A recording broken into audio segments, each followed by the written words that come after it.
Kalau kamu masih berpikir partisipasi politik itu cuma nyoblos di TPS 5 tahun sekali, saya kasih tahu sekarang, kamu salah besar. Faktanya, nge-like postingan politik di medsos, ikut demo, tanda tangan petisi online, semua itu bagian dari partisipasi politik. Jadi pertanyaannya, seberapa jauh sebenarnya kamu sudah ikut menentukan arah bangsa ini? Halo sahabat Trust Channel, untuk yang belum kenal, saya Trasmianto atau boleh dipanggil Tras dari KPU Kota Palangkaraya.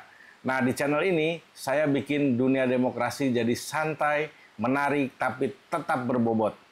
Jadi, kalau kamu baru mampir, jangan cuma nonton bro, subscribe juga. Karena faktanya, banyak yang nonton konten saya tuh datang dari halaman beranda YouTube, tapi sayangnya mereka nonton tanpa login ke akunnya, jadi nggak bisa subscribe.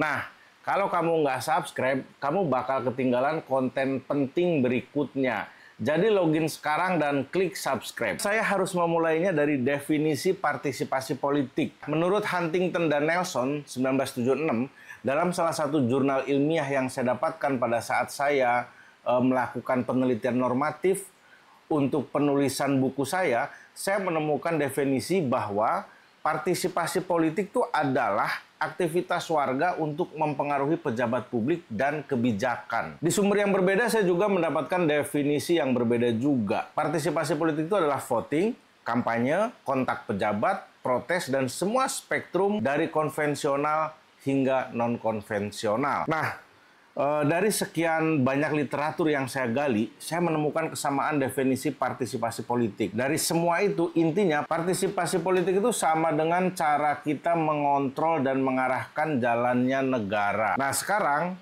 mari kita bahas bentuk-bentuk partisipasi politik. Kita mulai dari bentuk yang paling konvensional, yaitu nyoblos, ikut kampanye, gabung partai politik, dan kirim petisi resmi. Nah, berikutnya yang non-konvensional nih teman-teman. Apa itu bang? Demo, boykot, gerakan sosial digital, contoh yang pernah ada di Indonesia itu dan sangat berdampak ya, kayak misalnya tagar reformasi korupsi di Twitter pada saat itu. Kemudian ada petisi di change.org. Lalu bagaimana partisipasi politik digital atau di era modern? Nah, teman-teman, pada bagian ini saya berani mengatakan bahwa nge-like postingan politik, ikut polling online, share konten politik di Instagram, di TikTok, itu semua adalah bentuk partisipasi politik. Di sini nih ada fakta menarik kawan-kawan. Ini juga saya bahas dalam buku saya.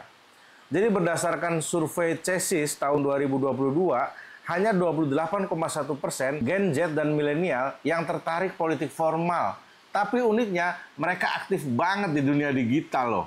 Nah, sekarang mari kita bicara realitas partisipasi politik di Indonesia. Seperti yang sudah pernah saya bahas di part 1, bahwa pemilu 2019 itu partisipasinya mencapai 81%. Ini tinggi sekali loh secara angka. Tapi ya mohon maaf ya, belum tentu berkualitas. Sekedar mengingatkan lagi bahwa masalah yang kita hadapi dan boleh kita anggap sebagai ancaman terhadap kesehatan demokrasi adalah politik uang, hoax, polarisasi yang bikin partisipasi kita sering dangkal. Nah, soal pendidikan politik nih ya, kita tuh patut bersyukur loh ya, karena sekarang atau belakangan ini semakin banyak banget NGO dan komunitas yang turut serta mendorong pendidikan politik dengan mengangkat isu-isu kepentingan publik dan kepemiluan. Nah, teman-teman semua, di part 1 saya sudah sedikit menyinggung tentang perbandingan global dalam mewujudkan partisipasi politik. Betul nggak? Ada yang udah pernah nonton kan? Saya waktu itu contohkan negara Swiss. Di sana rakyat bisa bikin referendum dengan 100.000 tanda tangan. Itu udah bisa langsung ubah konstitusi. Nah, di Indonesia bagaimana? Mekanisme konstitusional untuk merespon aturan perundang-undangan tuh kita hanya bisa partisipasi lewat pemilu 5 tahunan. Nah, di pemilu itulah kita menitipkan kedaulatan kepada wakil rakyat di lembaga legislatif dan eksekutif. Jadi teman-teman semua, pemilu ini harus benar-benar dijaga dan dilaksanakan dengan semangat untuk kepentingan negara demi terwujudnya kesejahteraan rakyat. Oke? Pelajaran penting yang benar-benar harus menjadi perhatian bersama adalah partisipasi politik itu harus lebih luas. Bukan hanya angka kehadiran di TPS. Sahabatku, tolong, mari kita sadari bahwasanya Jikalau andai kata kita hanya pasif, yang menentukan masa depan akhirnya bukan rakyat, tapi segelintir elit. Nah, beda kondisi tuh kalau kita aktif, baik di TPS, terus di jalanan, maupun di dunia digital. Indonesia bisa jadi benar-benar Indonesia dengan demokrasi emas di tahun 2045. Oke guys, saya pakai guys sekarang nih. Guys, partisipasi politik itu luas guys. Nyoblos emang penting, tapi nggak cukup.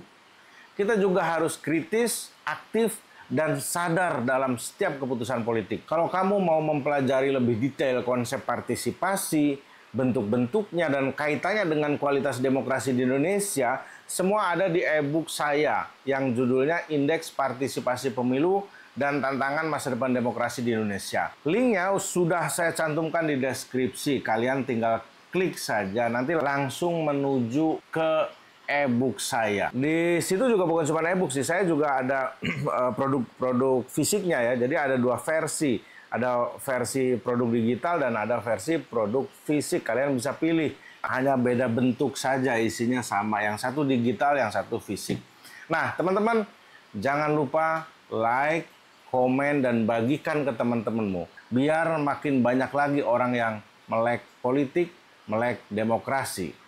Dan ingat, jangan cuma nonton tanpa subscribe. Sampai jumpa di part 3. Kita akan bahas sejarah dan perkembangan pemilu di Indonesia dari tahun 1955 sampai sekarang. Stay tune.